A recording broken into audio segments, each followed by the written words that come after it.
Assalamualaikum warahmatullahi wabarakatuh. Perkenalkan, nama saya Indah Haryawati, peserta Latsar CPNS BPSDMD Provinsi Kalimantan Selatan, Angkatan 20, Kelompok 3, NDH 26. Hari ini, saya akan memaparkan tugas agenda 1 mengenai analisis isu efektivitas kinerja individu berdasarkan tupoksi. Instansi tempat bekerja saya saat ini adalah Puskesmas Kurau di Kecamatan Kurau, Kabupaten Tanah Laut. Petunjuk pengerjaan yang pertama, praanalisis identifikasi isu. Yang kedua, menentukan prioritas isu dengan menggunakan metode APKL atau USG. Yang ketiga, menganalisis penyebab isu. Yang keempat, menemukan alternatif pemecahan isu dengan menggunakan metode SWOT. Praanalisis identifikasi isu, saya mendapatkan 4 masalah. Yang pertama, cakupan DPRS atau jumlah anak yang ditimbang keposyandu belum tercapai. Yang kedua, cakupan FO3 atau jumlah ibu hamil yang mendapat TTD 90 tablet belum tercapai. Yang ketiga, asuhan gizi terstandar bagi pasien beresiko malnutrisi yang belum optimal. Yang keempat, cakupan N/D atau jumlah anak balita yang ditimbang keposyandu dan naik berat badannya belum tercapai. Analisis tapisan isu menggunakan metode APKL atau metode berdasarkan aktual, problematik, kehayalayakan, dan kelayakan. Isu atau masalah yang pertama yaitu cakupan DPRS yang belum tercapai dengan jumlah nilai 16 dan menjadi prioritas yang pertama. Yang kedua, cakupan FO3 yang belum tercapai dengan jumlah nilai 15 dan menjadi prioritas yang kedua. Masalah yang ketiga yaitu asuhan gizi terstandar bagi pasien beresiko malnutrisi yang belum optimal dengan jumlah nilai 11 dan menjadi prioritas yang keempat. Masalah yang ketiga yaitu cakupan N/D yang belum tercapai dengan jumlah nilai 12 dan menjadi prioritas yang ketiga. Setelah kita analisis menggunakan metode APKL, sekarang analisis tapisan isu menggunakan metode USG atau berdasarkan urgensi masalah, keseriusan masalah yang dihadapi, kemungkinan berkembangnya masalah jika tidak dicari pemecahan masalahnya. Isu atau masalah yang pertama, cakupan DPRS yang belum tercapai mendapatkan jumlah nilai 12 dan menjadi prioritas yang pertama. Masalah yang kedua, cakupan FO3 yang belum tercapai dan menjadi prioritas kedua dengan jumlah nilai 11. Masalah yang ketiga yaitu cakupan N/D yang belum tercapai dengan jumlah nilai 10 menjadi prioritas yang ketiga.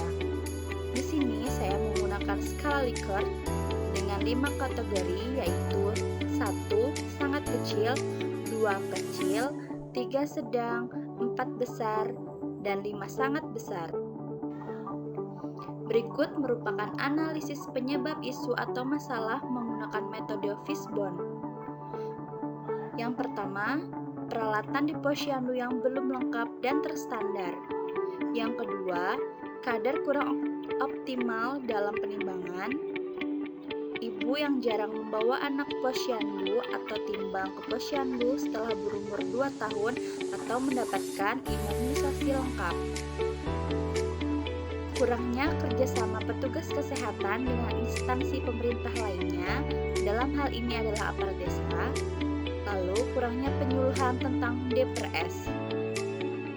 Dari analisis penyebab ini yang menyebabkan cakupan DPRS di wilayah kerja Puskesmas Kurau belum tercapai. Berikut merupakan analisis SWOT yang dipakai dalam pemecahan masalah. S yang berarti strength atau kekuatan, W weakness atau kelemahan, O opportunities atau peluang, T threats atau ancaman. Peluang yang pertama, petugas kesehatan yang selalu datang setiap bulan ke posyandu.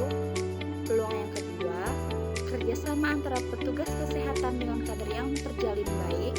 Yang ketiga, lokasi penimbangan yang mudah dijangkau. Kelemahannya, kurangnya upaya kesehatan dalam hal promotif. Yang kedua, faktor pengetahuan orang tua balita tentang pentingnya DPRS atau memantau pertumbuhan anak setiap bulan di posyandu. Yang ketiga, peran kader kurang optimal dalam penimbangan. Peluang yang pertama, lokasi wilayah kerja puskesmas yang luas namun masih mudah dijangkau petugas kesehatan. Yang kedua, adanya kader kesehatan atau kader posyandu di wilayah puskesmas. Threat atau ancaman yang pertama, penghasilan rendah yang membuat ibu turut mencari nafkah yang mengakibatkan banyaknya anak balita yang tidak dibawa ke posyandu dan tidak dipantau pertumbuhan setiap bulannya.